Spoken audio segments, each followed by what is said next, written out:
Hey guys, this is Cooking with Kurt from Dallas, Texas. We're here visiting my parents. And today we have a very special guest with us, Mrs. Shen-Lih Etheridge, aka Mom.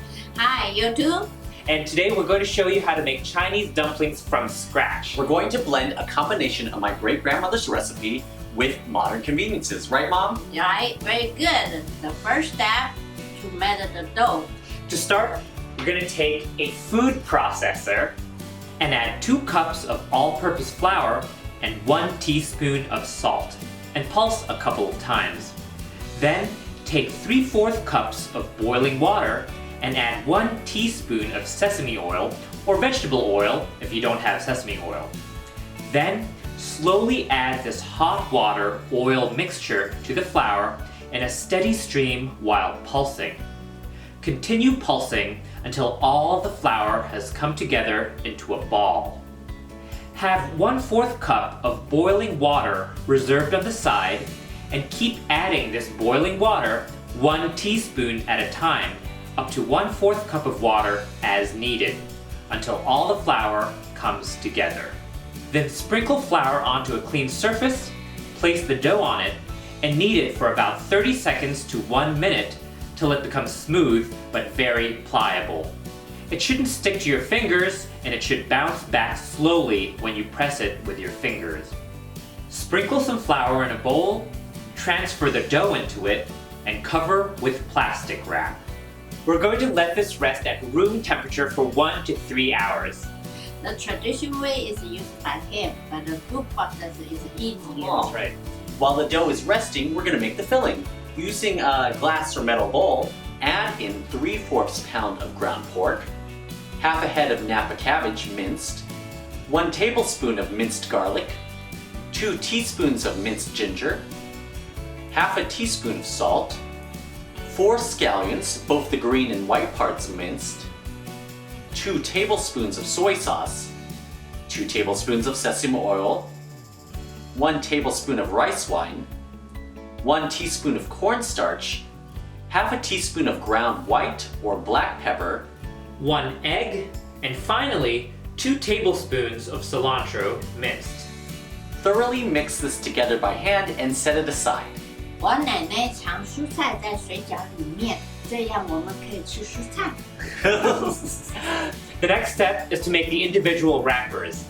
Generously sprinkle flour over a clean surface.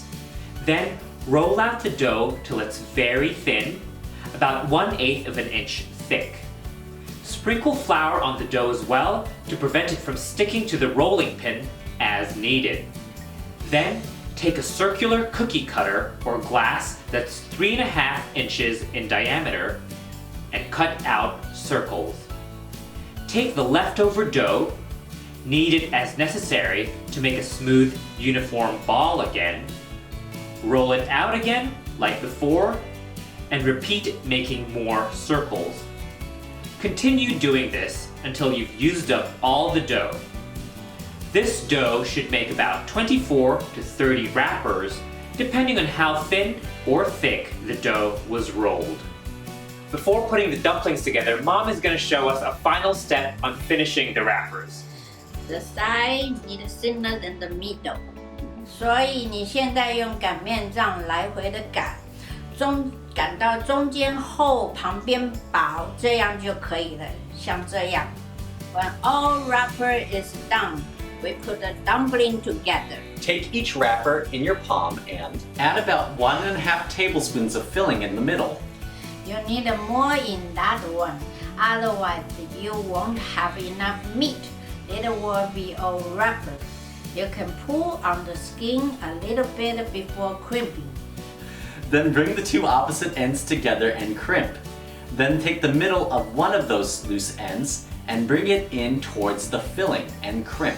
And then crimp this open lip closed. Do the same thing on the other side like this.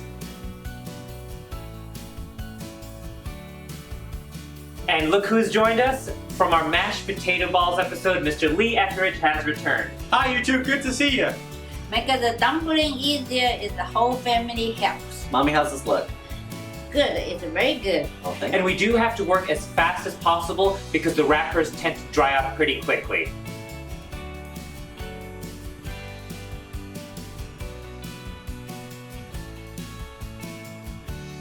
When all the dumplings have been made, put them on a plate that's been floured. And you can cook them immediately or put them in the freezer until you're ready to cook them. So either way, put them in the freezer or cook them within 30 minutes after the dumplings have been put together to prevent them from drying out.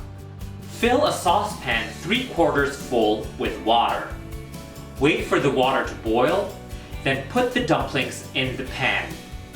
When the dumplings float to the surface, continue boiling for 5 to 6 more minutes until the dough starts to become transparent. Once they're done, transfer them immediately onto a plate. Once they've cooled, you can pan fry some or all of them. Coat a skillet with vegetable oil over medium-low heat. Fry the dumplings for 3 minutes on the first side or until the bottoms are golden brown. Flip them over and continue frying the other side for another 3 minutes. When they're done, transfer them to a plate. And there it is, 猪肉白菜饺子 Chinese pork dumplings. 很好吃. You can eat them with your favorite dipping sauce. We like ours with soy sauce. Mom likes hers with soy sauce, vinegar, and a little sriracha to give it a kick. So good. Mom, Dad, thank you so much for cooking with us today and having us here in Dallas. Make sure y'all clean the kitchen up. And let me know in the comment section below if you're planning to make these Chinese pork dumplings. And if you like this video, don't forget to give us a thumbs up and subscribe to Cooking with Kurt. Zaijian. That's good. That's Dad's cell phone. Yeah, take away your phone. I'm too late now. It's He's okay, got it's loud okay. in his hand. Phone's over there. Okay. Okay, we'll do it again. Yeah, go to take away. It's fine.